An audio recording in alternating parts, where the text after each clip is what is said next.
来政坛消息，继续来看民进党9合1败选了后，一直话讲内阁都要改组。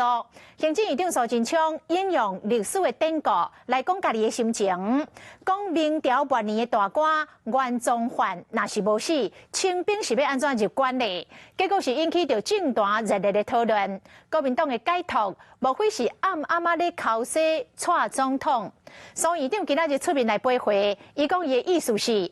历史是一面镜，照过去的历史会当做今仔日的镜。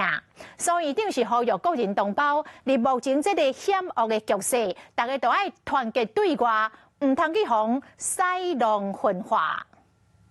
行政院苏贞昌参加台中宽宏线通车典礼，值得纪念的老摆当然欢头喜面。最近接到地方视察，马洪解说者当地替2024做准备，忍住辛苦。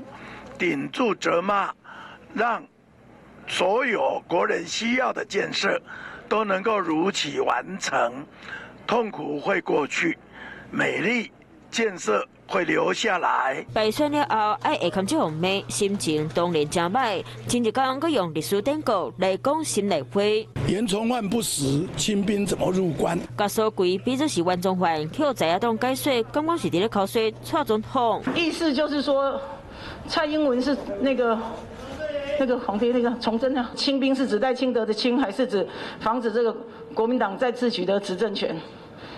他的意思事实上在跟蔡英文喊话了，你把我拔了，你也没什么好处了。政局基本上复杂的程度已经没有办法再把历史这样的一个复杂的脉络放进来思考，我就决定放空，不太去思考说这样的人到底是指称的是谁？他是这个明月照甘心赵丹心。甲小特地想拢唔对，家己民进党嘛听一个歹势，规气歪讲啊，所以长几顿讲就来讲个详细。历史是一面镜子，我以古鉴今。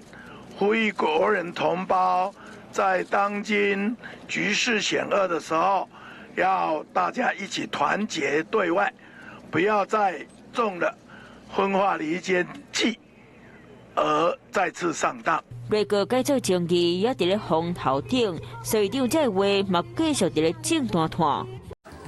华视新闻看起来，赶快订阅我们的华视新闻 YouTube 频道，欢迎按赞、订阅、开启小铃铛，最新最及时的资讯要提供给你。